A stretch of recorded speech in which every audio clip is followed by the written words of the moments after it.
Chaitaka Lok Sabha di President laga address upper discussion lua homoi Manipur laga Congress MP Dr.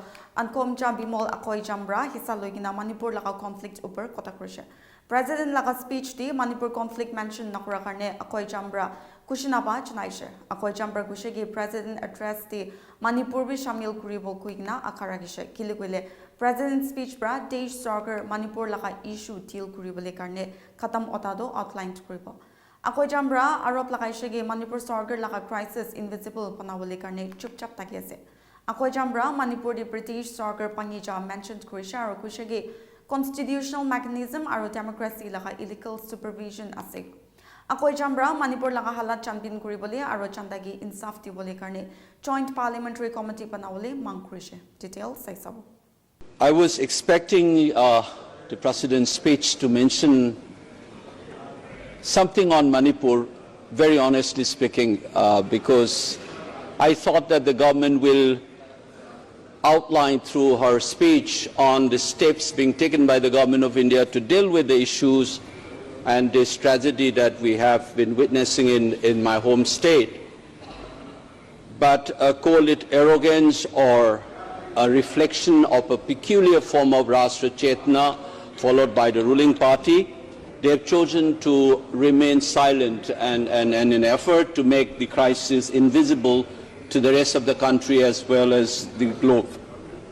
So I expect Madam Chairpersons to give me a little more time than the usual so that I can register the pain and anguish of the people of my state in particular and those fellow countrymen who are worried about the happenings in my home state. It says that the government is trying to take along all these people, an inclusive and all-encompassing approach based on the principle enshrined in the Constitution. But the fact of the matter is, this government and their ideological moorings clearly does not believe in inclusive politics. I say this for one reason, not only for what has happened vis-a-vis with the Manipur crisis and the manner in which the government of India have responded, but also generally the manner in which they have tinkered the constitutional principles and the manner in which they have imagined this nation to be. Their attitude and response to Manipur is nothing but a specific form of reflection of their general conception of what this nation is all about. Then we start with a particular tinkering that this government has done, which we don't see. Babasaheb Ambedkar said, we have this document now, but how we inject flesh and blood to the soul to this document is what matters through our practice. What has been happening since the last 10 years? Like all liberal constitutions, we have this beautiful phrase in our preamble called "We the people." And this "we the people" is, like all liberal constitutions, conceptualize the population, the nation as a stratified population. But this government is pushing for a kind of an imagination of a nation which is cultural and organic in nature. When the Prime Minister took over in 2014, he has said on many occasions across many platforms in the West, in UK, UAE, Netherlands, or in various meetings in this country, he invoked a very familiar phrase that we have seen in the Nazi Germany's in 1920s and 1930s, Blut und Boden, blood and the soil. He said in his speech in Wembley, as well as in Netherlands or UAE or in my part of the world in Silchar, he says whether one should be giving emphasis on the color of the passport or the color of the blood or in our relation to the soil. These invocations of the blood and the soil is what the Nazis have shouted in the 1920s and 1930s. It is these conceptions of the people of this country leads to various exclusions. So there's no surprise that today we have a party which swear by nationalist ethos and you have none of the members from the Muslim communities, which constitute 15% of the population. That is the reflection of that imagination of the nation. It is a similar kind of an exclusion that you have continued through your response to the crisis in Manipur. Allow me to cite 4 specific issues that tells you that the crisis in Manipur is not an isolated issue. Its gravity is such that it is a national crisis. Allow me to explain on 4 specific ways. Under the Indian Constitution, we have a state government and assembly, which has been reduced to a farce. We had the shortest assembly session in 2023 in August, which barely lasted less than half an hour. Instead of discussing on the crisis, the assembly was cut short. The government of Manipur openly claims that its power has been stripped by the union government. We don't know who is in charge of the state of Manipur. The leaders of the government in the state says that the police did not report to the Honorable CM and the Home Minister, to whom they are reporting then. And the appointment of the big officials of law and order, such as the chairman of the Unified Command, which takes care of the security and law and order situation, coordinate various security agencies, has been removed and planted some ex-bureaucrat by the center. And the CM says, for instance, that some part of Manipur is under my command and some part of the state is under the Union Home Minister. Can you imagine the Chief Minister of Maharashtra saying, Mumbai is under my control and the rest of Maharashtra is under the Union government? That is an illegal subversion of the constitutional mechanism and democracy in this country in the 75 years of our experience. That is the subversions that we have experienced. We don't realize this. The Chief Minister ordered something, the Central Security Forces refused to obey the order. And there are images where the Central Armed Forces stopped the Manipur police from responding to armed attacks on innocent villagers. This complete chaos is what we witnessed in the 75th year of the constitutions, on which we have given lectures and bhashans in this house as well. It is a reality that is happening in Manipur, but who cares? You have sent in 60,000 plus troops, and under whose command those are working? If Article 355 or 365 has been invoked, where is the written documents? There's nothing of that kind. So it is an extra constitutional subversion of the constitution of the country in a state called Manipur. Indian state has become nothing but a banana republic in the state of Manipur.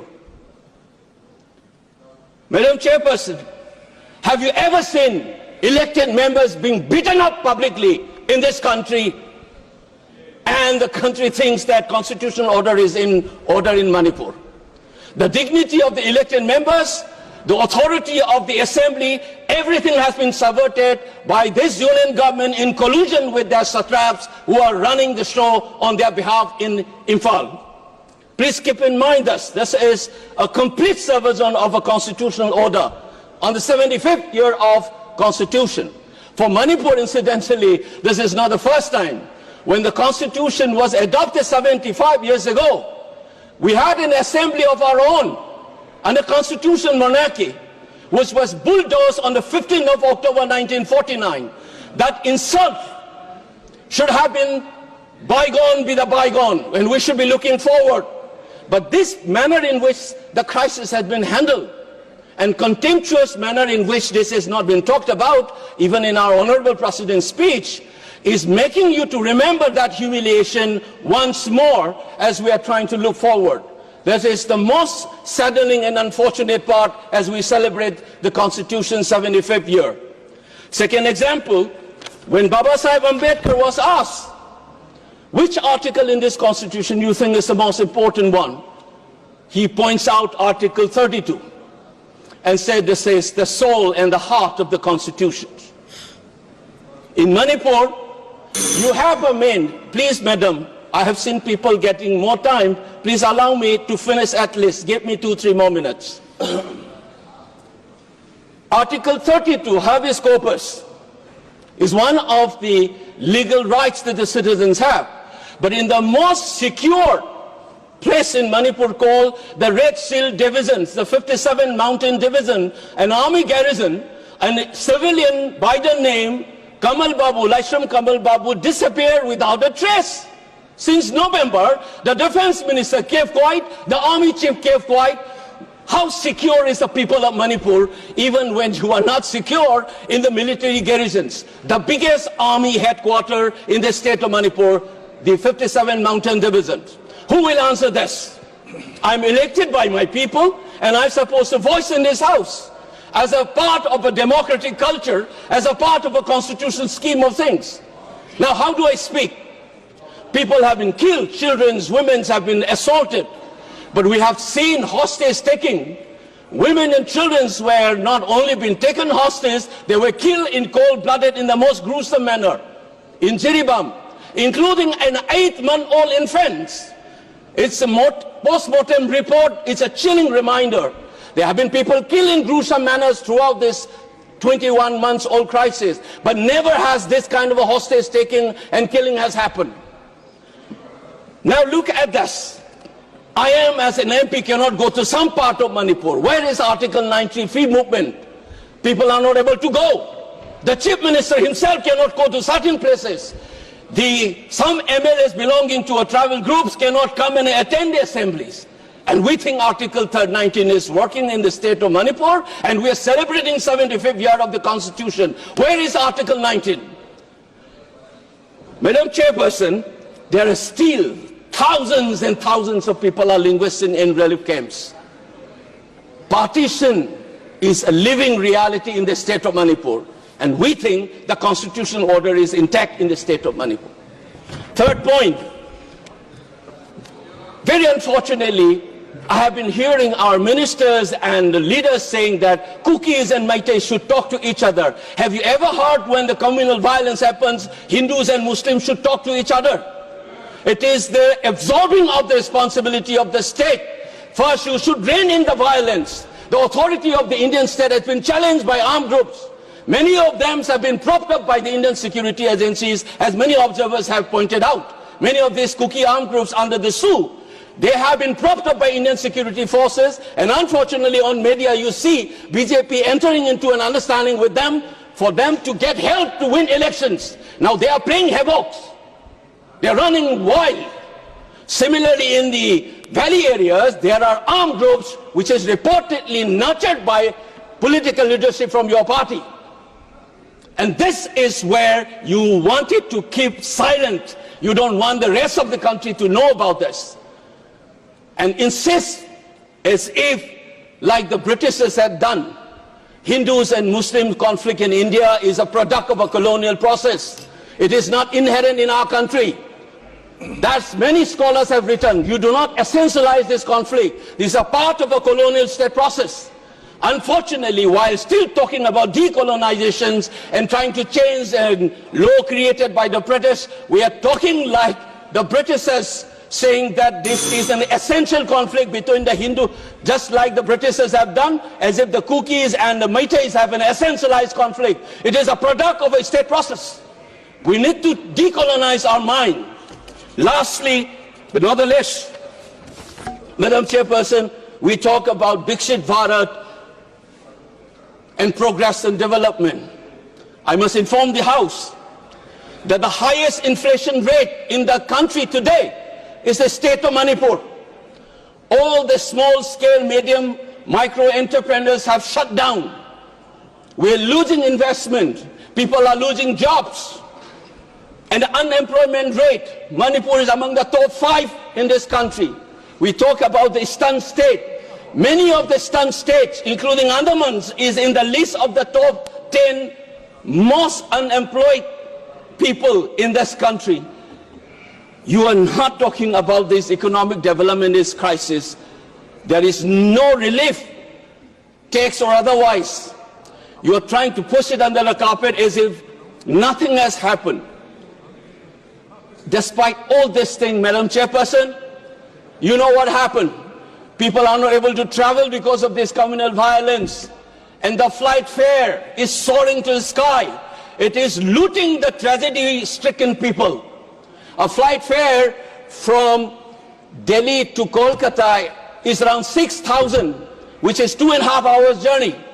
But the flight from Imphal to Kolkata is around 14,000, double the amount that's been going on for the last 20 months. Government of India is not interested in that. So what has been happening, you think that we are talking about Manipur as if it is an exception. I want to end with this remark. The Danish philosophers have reminded us. Soren Kierkegaard once said, if you want to understand the general, pick up an exceptional, true exception, because the exception will explain the general as well as the exception itself. If you want to understand what this country and how it is imagined, how this constitution is working, and how it is being lied to the rest of the country, take Manipur as an exceptional case. The moment we are honest about it, you will be able to answer. We think that alienation of the Northeast people will be okay, but you check it how the youths are asking the relationship between India and Manipur because of this crisis. It is a danger written on the wall, and I draw the attention of all our members cutting across party lines. Please respond. We need a JPC to inquire into this crisis and do justice to the people of the state of Manipur. Thank you, Madam Chairperson.